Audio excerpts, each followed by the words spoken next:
좋은 태도는 체력에서 나온다. 이유 없이 기분이 안 좋고 무기력할 때가 있다. 이럴 때는 직장 상사가 말을 걸어도 아무 대꾸도 하고 싶지 않다. 입꼬리만 간신히 올릴 뿐이다. 평소 같으면 그의 웃기지 않은 농담에도 웃어주고 적당히 분위기를 맞출 텐데 그게 쉽지가 않다. 우리는 흔히 외부 환경과 머릿속 생각이 기분을 좌지우지한다고 생각한다. 하지만 아주 중요한 변수가 하나 더 있다. 바로 체력이다. 인간의 신체와 정신은 서로 긴밀하게 연결되어 있으며 몸 컨디션은 감정에 지대한 영향을 미친다. 몹시 피곤한 상태로 야근을 하고 있는데 끊임없이 질문을 해대는 후배에게 친절하게 대답할 수 있는 사람은 많지 않다. 차갑게 무시할 수는 없어서 억지로 대답을 해주기는 하지만 누가 봐도 기계적인 반응이다. 매일 피곤한 사람은 결코 다정한 선배가 될 수 없다. 우리의 기분은 몸의 신호 하나하나에도 반응한다. 섭취하는 음식과 수면의 질, 호르몬 변화와 컨디션은 너무도 중요하다. 하룻밤 잘 자고 일어나면 의욕이 넘치지만 저녁쯤 퇴근길에는 갑자기 인생의 회의감이 든다. 잠이 부족하면 하루 종일 아이처럼 까칠한 투정을 해댄다. 다 큰 성인인데도 그렇다. 몸이 아프면 머리로는 그러면 안 되는 걸 알면서도 툴툴대고 신경질을 내서 주위 사람을 지치게 만든다. 신체적 고통에 모든 신경이 집중되면 다른 사람을 위한 배려는 감정 노동으로 느껴질 뿐이다. 뚜렷한 이유 없이 기분이 안 좋을 때면 자신에게 3가지 질문을 던져보자. 밥은 제대로 챙겨 먹었나? 요즘 잠은 제대로 잤나? 운동은 좀 하고 있나? 내게 이 질문을 던져보면 역시나 내 몸을 잘 돌보지 않고 있을 때가 많았다. 이럴 때마다 나는 속으로 안도했다. 도저히 이유를 알 수 없는 기분 변화가 정답이 모호한 논술 문제라면 몸 상태로 인한 기분 변화는 정답이 확실한 수학 문제 같았기 때문이다. 몸은 거짓말을 하지 않아서 운동을 하는 것만으로도, 잠을 충분히 잘 자는 것만으로도 기분이 한결 나아졌다. 어느 날은 괜히 신경질이 난다 싶었는데 초콜릿 하나를 먹었더니 바로 마음이 차분해졌다. 정신없이 일하느라 당이 떨어졌다고 외치는 몸의 신호를 놓치고 있었던 것이다. 물 한 잔으로 기분이 바로 나아진 적도 있다. 한 끼 식사도 우습게 여겨선 안 된다. 영양학자는 감정 기복 또한 음식과 관련이 있다고 말한다. 게을러진 정신 또한 체력으로 개선할 수 있다. 무엇이든 몸이 뒷받침되어야 도전하고 시도할 수 있다. 포기하고 싶은 마음이 들 때는 체력의 한계에 부딪히지 않았는지도 함께 살펴야 한다. 머릿속 모든 생각들이 비관적으로 흐른다면 유산소 운동을 해보자. 긍정적인 마음의 힘이 다시 솟아오를 것이다. 몸과 마음을 함께 돌봐야 나에게도 남에게도 정성을 다할 수 있다. 한 가지 더, 내가 배고프거나 필요가 누적되어 있을 때는 중요한 결정을 내리지 않는 것이 좋다. 색안경을 쓴 채로 세상을 바라보기 때문에 이때의 판단은 믿을 만하지 않다. 며칠간 잠을 못 자서 정신이 또렷하지 않을 때는 무엇을 배우지도 말고 중요한 미팅이 있다면 미뤄라. 부정적인 의견으로 미팅을 망칠 수 있기 때문이다. 수면 부족은 짜증을 유발하고 스트레스를 증가시키며 자신감을 떨어뜨린다. 이럴 때 해결 방법은 아주 단순하다. 당신에게 필요한 것은 오로지 잠, 달콤한 잠일 뿐이다.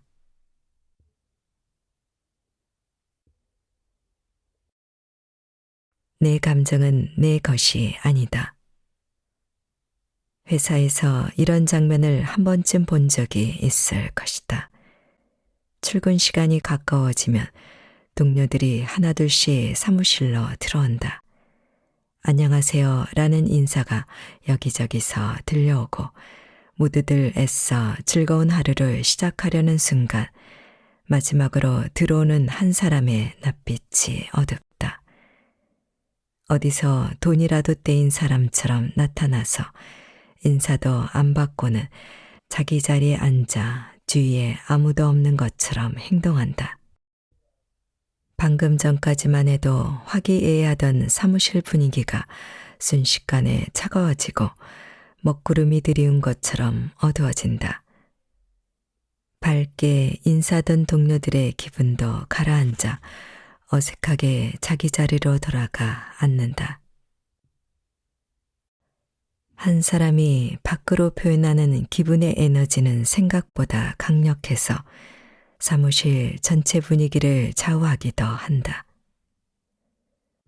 사람과 사람이 만나면 서로의 감정은 교류되어 일상의 모든 영역에 지대한 영향을 미친다. 이것이 감정 전염이다. 희노애락을 포함한 모든 감정은 아주 짧은 시간에 한 사람에게서 다른 사람에게 전염된다. 이 전염 속도는 생각보다 빨라서 때로는 당사자가 알아차리지 못할 때도 있다. 특히 남의 감정에 쉽게 전염되는 사람이 있다. 자신의 중심이 단단하게 서 있지 않으면 남에게 금방 중심을 빼앗기고 만다.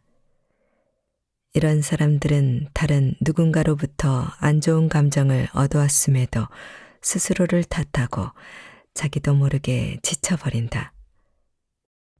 심지어는 감정 기복이 심하다며 자신을 깎아내린다. 남에게서 가장 경계해야 할 감정은 우울감이다. 만약 상대방이 크게 분노한다면 우리는 이를 방어할 수 있다. 분노는 자극적인 에너지라서 자신에게 안 좋으리라는 것을 빠르게 알아차릴 수 있다. 심하게 분노하는 일을 비판적으로 생각하기도 한다. 그러나 우울은 다르다. 우울한 사람의 에너지는 아주 천천히 전염된다. 무기력 또한 경계해야 할 타인의 감정이다. 한 팀원이 잘 안 될 것 같아 그냥 대충 하자 등의 말을 자주 하면 팀 전체가 서서히 사기를 잃는다. 남의 기분에 영향받지 않기 위해서는 기분의 출처를 정확히 해야 한다. 타인에게 전염된 기분이라고 판단되면 과감하게 쳐내는 연습을 해보자. 남의 감정까지 내가 감당해야 할 의무는 없다.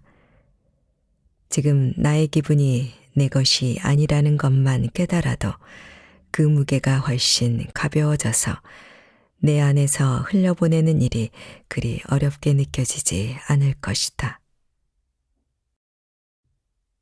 지금까지 얘기한 것만 보면 감정 전염이 부정적인 영향만 미치는 것 같지만 사실은 그렇지 않다. 감정 전염에도 긍정적인 면이 있다. 밝고 즐거운 기분이 넘친다면 주변 사람에게 좋은 기분을 전달할 수 있다. 유쾌한 감정들로 기분이 좋다면 흘려보내지 말고 마음속에 차곡차곡 쌓아두자. 언젠가 자신의 좋은 기운으로 다른 사람의 기분까지 끌어올려줄 수 있을 것이다. 보약 한 사발보다 잠 한 시간이 낫다. 경쟁사에 살고 있는 이상 스트레스를 받지 않을 수는 없습니다. 학생들은 입시 문제로 스트레스를 받고 취업준비생은 낮은 실업률 때문에 스트레스를 받습니다. 잠을 안 자는 것이 아니라 우리 사회가 잠 못 들게 하는 것입니다. 남들과 비슷한 수준을 유지하는 것조차 힘든 사회에서 할 수 있는 것은 죽어라 공부하거나 일하는 것입니다. 때문에 잠을 쫓기 위해 커피와 각성제를 먹거나 영양제와 보약으로 버티며 일하고 공부하는 사람들이 실제로 많습니다. 하지만 그런 방법으로는 오래 버티지 못합니다. 일시적인 효과는 볼 수 있겠지만 결국에는 수면 장애로 인한 부작용이 더 클 수도 있습니다. 제 아무리 좋은 명약이라도 달콤한 잠을 이길 수는 없습니다. 카페인 중독으로 잠을 털어내며 공부할 수는 있지만 이후 올 수 있는 더 큰 부작용을 간과할 수는 없습니다.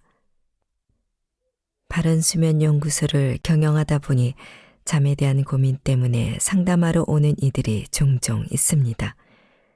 의사도 아니고 약사도 아닌 내게 도움을 줄 수 있는 방법은 숙면을 취할 수 있는 최적의 환경에 대해 설명해 주는 것입니다.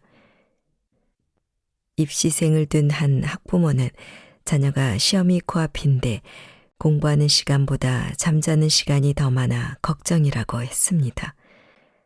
또 한 분은 오랜 시간 병원 생활을 하고 있는 환자의 보호자인데 약을 먹어야 잠을 잘 수 있을 정도로 불면증이 심하다고 했습니다.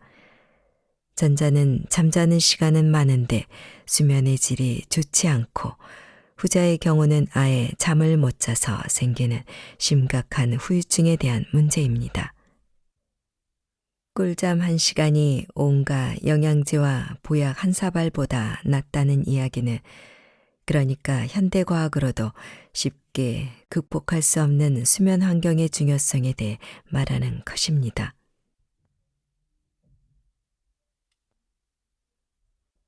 수면은 양이 아니라 질이다. 잠을 달게 자면 아침에 몸과 마음이 가뿐합니다. 기합소리 한 번이면 벌떡 일어날 수가 있습니다. 그러나 밤새 뒤척거리느라 잠을 설친 아침이면 눈을 떠도 몸이 천근만근입니다. 눈은 떴지만 몸이 무거워 쉽게 일어날 수가 없습니다. 초저녁부터 잠자리에 들었는데도 아침에 컨디션이 좋지 않다면 숙면하지 못한 것이고 몇 시간 못 잤는데도 몸이 상쾌하다면 잠을 잘 잤다는 뜻입니다. 개인의 수면 환경 차이에 따라 수면의 양과 편차가 있겠지만 일반적으로 평균 수면 시간의 기준에서 너무 많거나 너무 적게 잔다면 수면의 질에 대해 진단해 볼 필요가 있습니다. 또한 오랜 시간을 잠에 투자하기보다 짧지만 단잠을 자기 위한 습관을 길들이는 것이 중요합니다. 어제 못 잤으니 오늘 길게 자면 된다는 식의 잠버릇은 잘못된 수면 습관을 만들어 몸의 리듬을 흐트러뜨리게 호르몬에 영향을 준다는 의학계 보도도 있습니다. 잠깐의 수면이 오랜 시간 누워 억지잠을 청하는 것보다 낫습니다. OECD 국가 중에서 우리나라 성인들의 수면 시간이 최하위권에 속한다는 통계가 있습니다.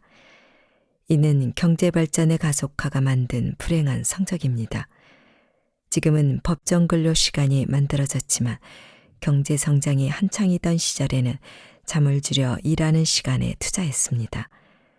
수면 부족 국가라는 불명에도 어쩌면 그때 길들여진 습관이 지금까지 이어지고 있는 것인지도 모릅니다. 산업 현장에서 자주 발생하는 안전사고도 수면 부족과 숙면하지 못해서 생기는 재해일 것입니다. 사람의 기억력은 스트레스에 절대적으로 취약하다고 합니다. 숙면으로 쉬지 못한 기억력은 쉬지 않고 가동되는 기계와 같아서 언제 어느 때 과열로 인한 사고가 발생할지 모릅니다. 머리가 무겁고 기억력과 집중력이 떨어진다면 잠이 부족하다는 사실을 깨달아야 합니다. 스트레스로 머리가 아프다면 모든 걸 내려놓고 숙면을 취하라는 신호입니다. 잠깐이라도 내 몸을 위해서 눈을 감고 단잠을 허락해야 합니다. 잠을 줄여가며 보다 나은 삶의 질을 찾을 수 있다면 다행이지만 우리 몸이 기억하고 있는 피로감과 스트레스까지 보장받기는 어려울 것입니다. 좋은 수면은 면역력을 키운다. 몸의 면역 체계를 무너뜨리는 원인 중 대표적인 예가 6가지라고 합니다. 첫 번째는 수면 부족입니다. 일주일 동안 4시간을 잔 실험자와 7시간에서 9시간의 충분한 수면을 취한 실험자를 대상으로 면역 체계 검사를 했더니 그 차이가 극명했다고 합니다. 잠을 적게 잔 실험자는 백혈구 수가 감소했고 잠을 제대로 잔 실험자의 백혈구 수는 지극히 정상으로 나왔습니다. 백혈구 수가 감소했다는 것은 감염력이 약해졌다는 뜻입니다. 또 수면 부족으로 인해 독감에 대한 항체가 절반으로 줄어들었다는 사실도 밝혀졌습니다. 두 번째는 설탕입니다. 설탕 100g을 섭취했을 때 우리 몸은 세균을 죽이는 백혈구의 능력이 급격히 떨어진다는 연구입니다. 세 번째는 탈수 증상입니다. 우리 몸은 하루에 8잔 이상의 물을 충분히 마셔주는 것이 좋습니다. 그것은 체액이 면역에 손상을 주는 독소를 씻어내주고 각종 영양소를 감염된 곳으로 보내주는 역할을 하기 때문입니다. 그런데 물이 충분하지 않아 탈수 증상이 오면 이러한 기능이 떨어지는 것입니다. 네 번째는 공기의 오염입니다. 공기 오염은 면역 체계에도 영향을 준다는 연구가 있습니다. 특히 공기 오염을 일으키는 PAHS, 다완방향족 탄화수소는 면역 체계 손상 사이에 연관성이 있다는 사실이 밝혀졌습니다. PAHS는 폐파이프와 도로 포장 마감재인 콜타르밀폐제에 많이 함유되어 있으며 차도, 운동장, 주차장 등에서 많이 쏟아져 나옵니다. 그렇기 때문에 오염도가 심한 날 바깥 활동을 삼가야 하는 이유입니다. 다섯째는 살충제로 인한 자가 면역 질환입니다. 우리 생활 전반에 노출되어 있는 살충제는 여성의 경우 루푸스, 낭창이나 루머티스 관절염에 걸릴 확률이 2.5배나 된다고 합니다. 여섯 번째는 외로움입니다. 외로움을 즐기는 사람도 있겠지만 사람은 대부분이 사회적이길 원합니다. 비사회적인 사람보다 사회적인 사람의 면역세포인 T세포가 질병에 걸릴 확률에 영향을 준다고 합니다. 그렇다면 혼자 있기보다 누군가와 함께 이야기하고 공감하기를 권합니다. 이처럼 몸의 면역력을 강화하기 위해서는 여러 가지 건강 보조제를 섭취하는 것도 좋지만 그보다 달콤한 수면에 빠져야 할 것입니다.